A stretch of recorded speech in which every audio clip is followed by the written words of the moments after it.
to please recall a time when you really loved something, a movie, an album, a song, or a book, and you recommended it wholeheartedly to someone you also really liked. And you anticipated that reaction, you waited for it, and it came back, and the person hated it. So by way of introduction, that is the exact same state in which I spend every working day of the last 6 years. I teach high school math. I sell a product to a market that doesn't want it, but is forced by law to buy it. I mean, that's kind of, it's just a losing proposition.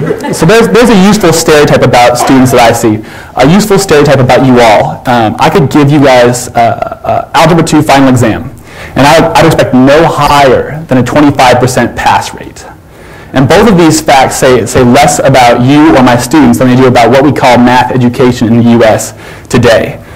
To start with, I'd like to break math down into two categories. One is computation. This is the stuff you've forgotten. For example, factoring quadratics with leading coefficient greater than 1. Okay? This stuff is also really easy to relearn, provided that you have a really strong grounding in reasoning, math reasoning. We'll call it the application of math processes to the world around us. This is hard to teach. This is what we would love students to retain, even if they don't go into mathematical fields. This is also something that, the way we teach it in the U.S., all but ensures they won't retain it. So I'd like to talk about why that is, why it's such a calamity for society, what we can do about it, and to close with why this is an amazing time to be a math teacher. Okay? So first, five symptoms that you're doing math reasoning wrong in your classroom. Okay? One is a lack of initiative. Your students don't self-start. You finish your lecture block, and immediately you have 5 hands going up, asking you to re-explain the entire thing at their desks. Students lack perseverance. They lack retention. You find yourself re-explaining concepts 3 months later, wholesale. There's an aversion to word problems, which describes 99% of my students, and then the other 1% are eagerly looking for the formula to apply in that situation. Okay? This is really destructive. David Milch, a creator of Deadwood and other amazing TV shows, has a really good description for this. He swore off creating contemporary drama, shows set in the present day, because he saw that when people fill their mind with 4 hours a day of, for example, 2.5 Men, no disrespect, it shapes the neural pathways, he said, in such a way that they expect simple problems. He called it an impatience with irresolution. You're impatient with things that don't resolve quickly. You expect sitcom-sized problems that wrap up in 22 minutes, 3 commercial breaks, and a laugh track. And I'll put it to all of you, what you already know, that no problem worth solving is that simple. I'm very concerned about this because I'm going to retire in a world that my students will run.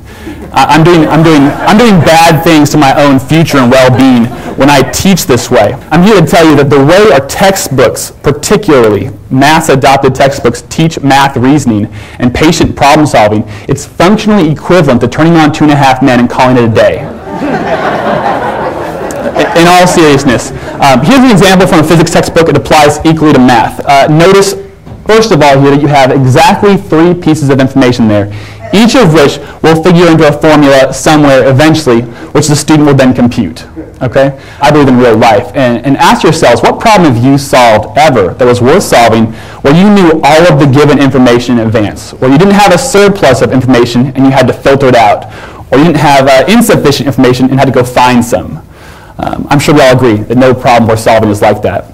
And the textbook, I think, knows how it's hamstringing students. Because watch this. This is the practice problem set. When it comes time to the actual problem set, you have problems like this right here, where we're just swapping out numbers and tweaking the context a little bit. And if the student still doesn't recognize the stamp this is molded from, it helpfully explains to you like what sample problem you can return to find the formula.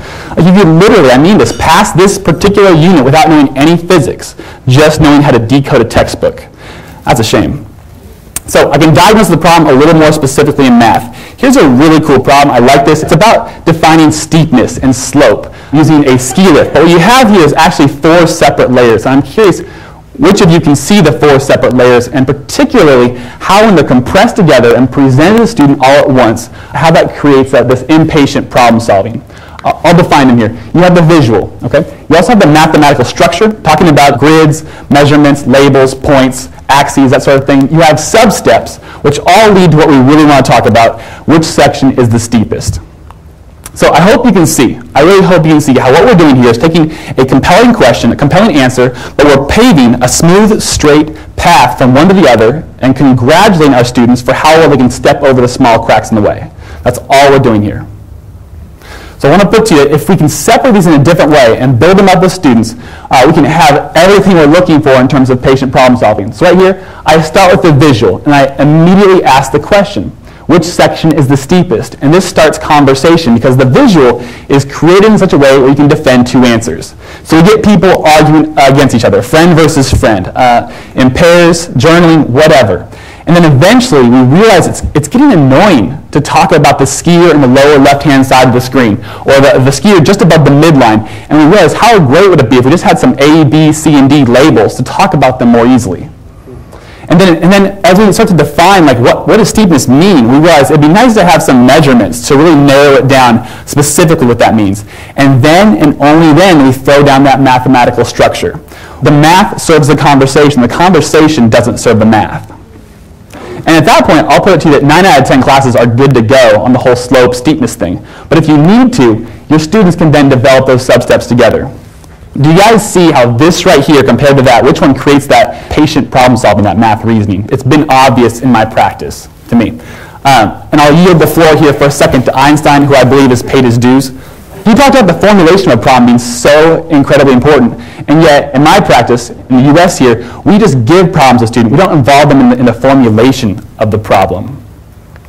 So 90% of what I do with my 5 hours of prep time per week is to take fairly compelling elements of problems like this from my textbook and rebuild them in a way that supports math reasoning and patient problem solving. And here's how it works. I like this question. It's about a water tank. The question is, how long will it take you to fill it up, okay? First things first, we eliminate all the sub-steps. Students have to develop those. They have to formulate those. And then notice that all the information written on there is stuff you'll need. None of it's a distractor, so we lose that. Students need to decide, all right, well, does the height matter? Does the side length matter? Does the color of the valve matter? What matters here? It's such an underrepresented question in math curriculum. So now we have a water tank. How long will it take you to fill it up? And that's it. And because this is the 21st century, and we would love to talk about the real world on its own terms, not in terms of line art or clip art that you so often see in textbooks, we go out and we take a picture of it. So now we have the real deal. How long will it take it to fill it up? And then even better is we take a video of someone filling it up. And it's filling up slowly, agonizingly slowly. It's tedious. Students are looking at their watches, rolling their eyes, and they're all wondering at some point or another, man, how long is it going to take to fill up?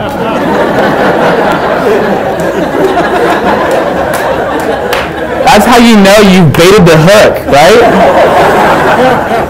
And that question off this right here is really fun for me because like the intro, I teach kids because of my inexperience. I teach the kids that are the most remedial, all right? And I got kids who will not join a conversation about math because there's like someone else has the formula. Someone else knows how to work the formula better than me, so I won't talk about it. But here, every student is on the level playing field of intuition. Like everyone's filled something up with water before. So I get kids answering the question, how long will it take? I got kids who are mathematically and conversationally intimidated joining the conversation. We put names on the board, attach them to guesses, and kids have bought in here. And then we follow the process I've described. And the best part here, or one of the better parts, is that we don't get our answer from the answer key in the back of the teacher's edition. We instead just watch the end of the movie. And that's terrifying, all right? Because the theoretical models that always work out in the answer key, the back of the teacher's edition, like that's great, but it's scary to talk about sources of error when the theoretical does not match up with the practical. But those conversations have been so valuable, among the most valuable. So I'm here to report some really fun games with students who come pre-installed with these viruses day one of the class, okay? These are kids who now, one semester in, I can put someone on the board totally new, totally foreign, and they'll have a conversation about it for 3 or 4 minutes more than we would have at the start of the year, which is just so fun. We're no longer averse to word problems because we've redefined what a word problem is. We're no longer intimidated by math because we're slowly redefining what math is. This has been a lot of fun. I encourage math teachers I talk to use multimedia because it brings the real world into your classroom in high resolution and full color. To encourage student intuition for that level playing field, to ask the shortest question you possibly can and let those more specific questions come out in conversation. To let students build the problem, because Einstein said so. And to finally, in total, just be less helpful. Because the textbook is helping you in all the wrong ways. It's helping you, it's buying you out of your obligation for patient problem solving and math reasoning to be less helpful. And why this is an amazing time to be a math teacher right now is because we have the tools to create this high quality curriculum in our front pocket. It's ubiquitous and fairly cheap. And the tools to distribute it freely under open licenses has also never been cheaper or more ubiquitous. I put a video series on my blog not so long ago, and it got 6,000 views in 2 weeks. I get emails still from teachers in countries I've never visited saying, wow, yeah, we had a good conversation about that. Oh, and by the way, here's how I made your stuff better. Which, wow. I put this problem on my blog recently. You're in a grocery store, which line do you get into? The one that has 1 cart and 19 items, or the line with 4 carts and 3, 5, 2, and 1 items? And linear modeling involved in that was some good stuff in my classroom, but it eventually got me on Good Morning America a few weeks later, which is just bizarre, right? And from all of this, I can only conclude that people, not just students, are really hungry for this. Math makes sense of the world. Math is the vocabulary for your own intuition. So I just really encourage you, whatever your stake is in education, whether you're a student, parent, teacher, policymaker, whatever, just insist on better math curriculum. We need more patient problem solvers. Thank you.